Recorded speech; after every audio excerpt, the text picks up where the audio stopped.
Good morning, my Real News Midday TV family. Thank you so much for tuning in this morning, and I'm wishing for everyone a wonderful and a blessed Sunday. And in the news this morning, severe weather alert issued for Jamaica. The Meteorological Service of Jamaica has issued a severe weather alert for the island effective until Monday, November 4, 2024 at 5 p.m. According to the Met Office in a news release on Saturday, there is a broad area of disturbed weather currently across the southwestern Caribbean Sea just north of Panama. This area of low pressure is expected to gradually develop and move northward, then northwestward over the next 24 to 36 hours, the release stated.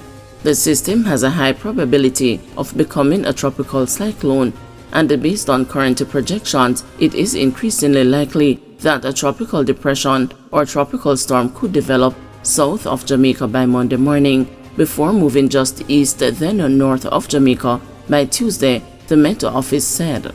Regardless of the stage of development, the area of low pressure is expected to bring unstable weather to Jamaica beginning Sunday night through to Wednesday evening.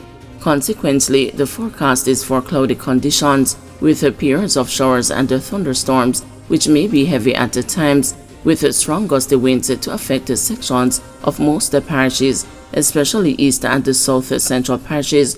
During this period, the weather authority said in the release, fishers on the quays and the banks are urged to commence preparations and be on the alert to evacuate should it become necessary. The Meteorological Service said it will continue to closely monitor the system.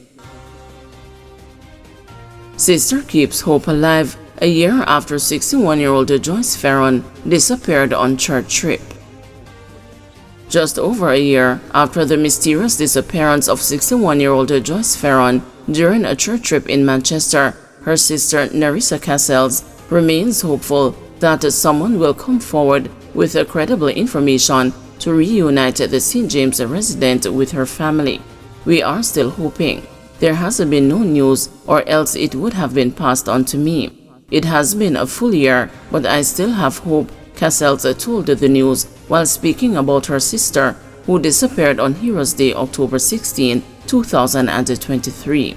Everybody in the family is calling on me, leaning on me, and asking me what is the next move. Well, I say, I am going to look again. Do you want to come? That is all I can say, Cassels added.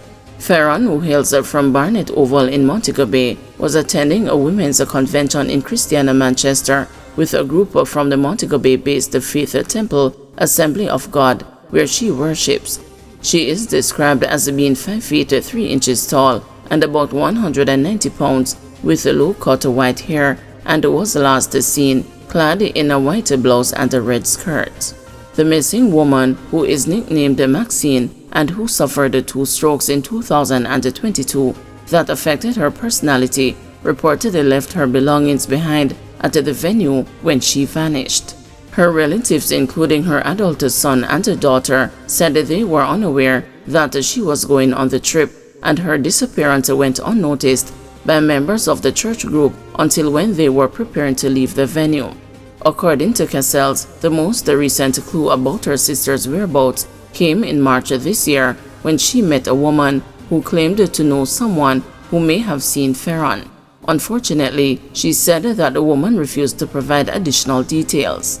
Early this year, sometime in March, I was speaking to somebody, and she said, this man said he saw Ferron with a man, and she said that he said, then are you them I look for? And that the person said to him, you know me? All I asked the lady afterwards is where, but she answered and said, but then the man not going to get into trouble, and she did not talk to me again, Cassels told the news. The lady really asked if the man is going to get into trouble. How can you be so heartless? I said to her. He won't get in any trouble, and the police don't have any reason to lock him up. Just my sister answering, do you know me? Means she would be out of it, Cassels added, referencing Ferron's mental state. So I simply messaged the lady and said that this gives me hope. That hint to Ferron's whereabouts follows a previous possible lead after her disappearance in October 2023, when her relatives were reportedly contacted by a man who claimed to know the woman's whereabouts and wanted a reward for his supposed information. Security footage was also examined between October 2023 and February this year to verify reports that Ferron was spotted in Albertown, Trelawney. However, the analysis failed to provide any meaningful information. Anyone who may have information leading to the return of Joyce Ferron is being asked to call her sister, Nerissa Cassels, at 876-324-9259, the 119 police emergency number, or the nearest police station. Marked for death, gang threatens a businessman after CCTV footage leak in murder case.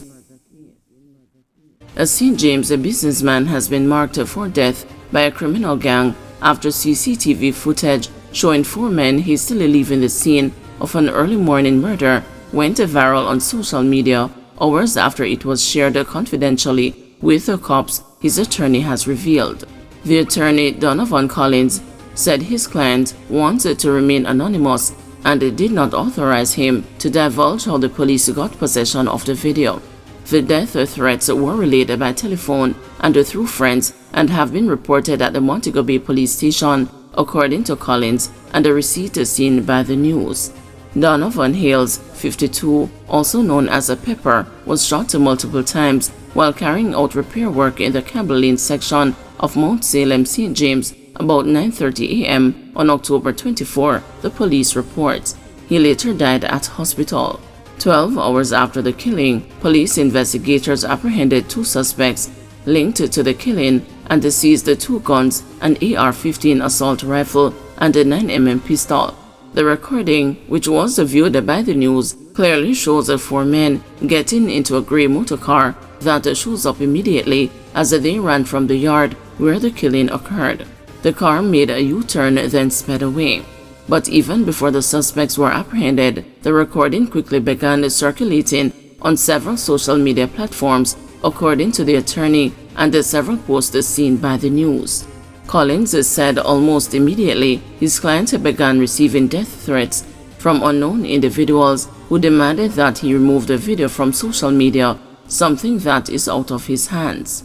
He said the threats continued the following day, with the perpetrators warning ominously that they knew where to find his client. The businessman's ordeal should concern all Jamaicans, the attorney said, pointing to laws under which a citizen can be compelled by the police or a judge to preserve and hand over data, such as the CCTV recordings that are reasonably required to assist with a criminal investigation. He was referring to the provisions in sections 17 and 21 of the Cybercrime Act 2015. The legislation also makes a failing to comply with the preservation order a criminal offense that is punishable by a maximum 3-year prison sentence, a fine of up to $3 million, or both. Failure without reasonable excuse to comply with the order to produce the recording in an acceptable format is also a criminal offense, punishable by a maximum 4-year prison sentence, a fine of up to $4 million, or both, the law stipulates.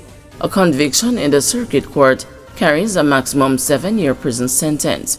While this legislation can be advantageous in the fight against the crime in Jamaica, I don't believe that there is anything in place to protect those persons who are compelled by law to provide this delicate data, Collins said on Friday in response to questions from the news.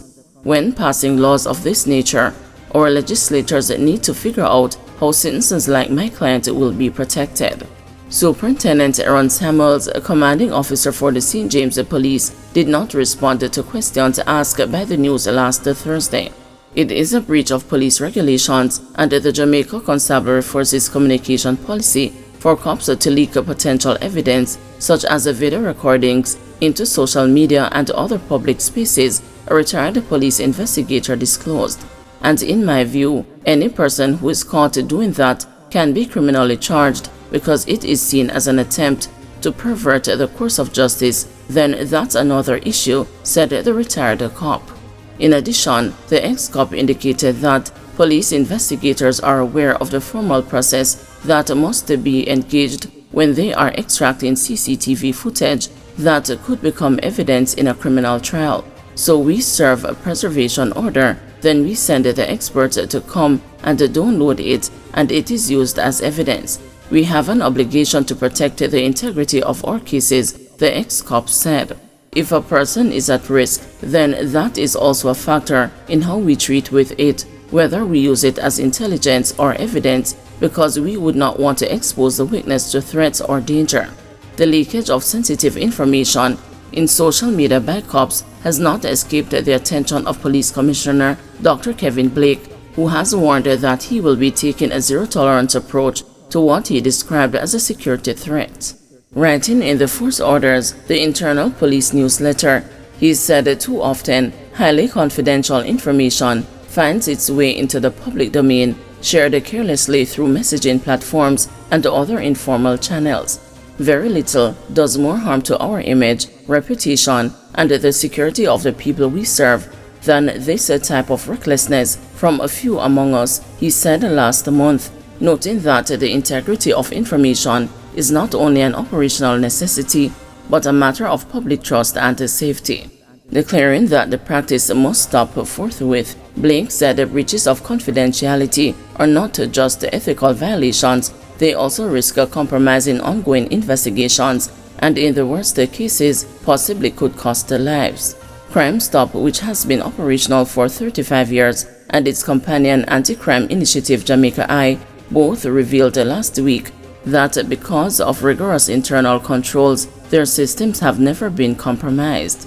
Jamaica I is a public-private partnership that uses a network of CCTV cameras, including public-facing camera feeds donated by businesses and private citizens to monitor public spaces across Jamaica. It is disclosed, however, that private connections to the network have been suspended because of a cyber incident that occurred last year. The Ministry of National Security insisted that this was a precautionary move, as the cyber incident was not related to private connections. To our knowledge, there has been no incidents of individuals being identified or targeted due to their contributions to the Jamaica I network, the ministry told the news. Between January and September this year, 640 tips flowed into the Crime Stop hotline that resulted in the seizure of 38 guns and 1,257 bullets, as well as 42 arrests for offenses such as murder, illegal gun possession, and sexual assault, manager Cherise Brown Douglas revealed. A total of $5.1 million was paid out in rewards over the 9-month period. The non-profit fielded 894 tips over the comparative period last year, resulting in the seizure of 38 guns and 450 bullets, as well as 33 arrests, while paying out total rewards of $8.5 million. We have come to realize that persons genuinely want to make a difference, and they use the avenue of Crime Stop to share information so that wanted persons can come out of their communities, and they're just not interested in reward, said Brown Douglas, explaining the year-on-year decrease in rewards paid out. She said in 35 years of operation, there has never been any leak of information shared with the police. Guys, thanks for watching. Please join us this afternoon at 2 p.m. for another news update.